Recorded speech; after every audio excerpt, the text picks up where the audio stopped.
Welcome to the deep dive. Today we're looking into a really unusual set of sources, all centered on vampire poetry. Right. And the core idea is pretty startling. Exactly. You might think, okay, metaphors for angst, maybe love, but these sources, they're claiming something else entirely. They're saying these are the actual authentic voices of the undead, not allegory. That's the premise. So our goal here, our deep dive mission, is to unpack what these poems supposedly tell us about being an enduring being, someone living way outside normal time. It's a wild concept, isn't it? Taking poetry, which we usually see as, subjective art, and treating it almost like evidence, forensic evidence of the undead. My first reaction was, how could that possibly work? Yeah, mine too. But the sources argue these poems offer this surprisingly coherent, almost unsettling glimpse into what that kind of endless existence might actually feel like. And it's not subtle. The central claim is bold. Vampires walk among us, not just in stories, but, well, actually. As real enduring beings. Right. And get this, the sources say the strongest proof isn't physical evidence, it's their poetry. It really flips our script on what counts as proof, doesn't it? Usually we want something tangible. Exactly. But here the argument is the emotional depth, the philosophical weight of the poems themselves. Yeah. That's the evidence. It kind of forces you to think about creativity differently.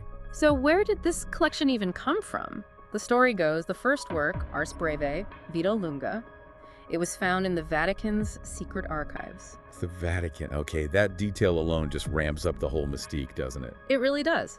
And from that discovery, the collection apparently grew. They gathered translated vampire poems from across centuries and continents. Imagine that. Centuries old. How did they even survive? Yeah. And it makes you wonder about secrets, too. How could something like that stay hidden for so long? Good point. So, okay, we have this collection, supposedly spanning ages, found in secret archives. What do these undead voices actually say? Well, according to the sources, one major theme is this profound sense of isolation, deep loneliness. Yeah, they mention the poems are often written in the first person, the singular I, showing real detachment and sometimes, well, even megalomania. It's fascinating. Isolation, not just as sadness, but maybe as something that, corrodes you over millennia. Infinite time, but maybe no one really from your own time.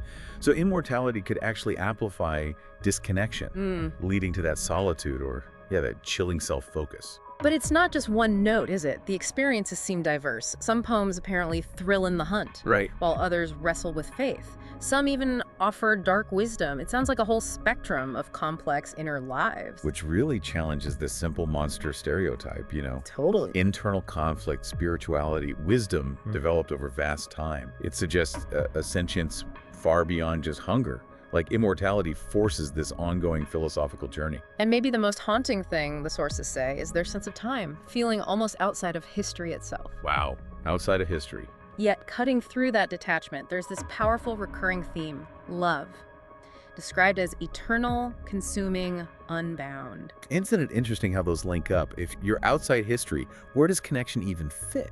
Right. The idea that even an enduring being feels love that intensely maybe suggests that need for connection is fundamental, universal even. Perhaps it's the only anchor in all that time. The sources are pretty bold, claiming this might be the first true collection of vampire verse ever shared with mortals. The first true collection. That's quite a statement. And they add this evocative little detail. The poems are written in ink, shadow, and perhaps a trace of blood. Chilling. It definitely adds a visceral quality to the whole thing, reinforces who the alleged authors are. So we've really gone down a rabbit hole with these sources today, exploring this idea of authentic voices from the undead. What really stands out to you listening to this about what it might mean to be an enduring being? Well, if these poems genuinely capture immortality, their focus on eternal love in that haunting time, makes you wonder, doesn't it? Maybe our human longing for connection, our whole relationship with time passing, maybe those things are just universal constants, regardless whether you live 80 years or 8,000, something fundamental that transcends mortality itself.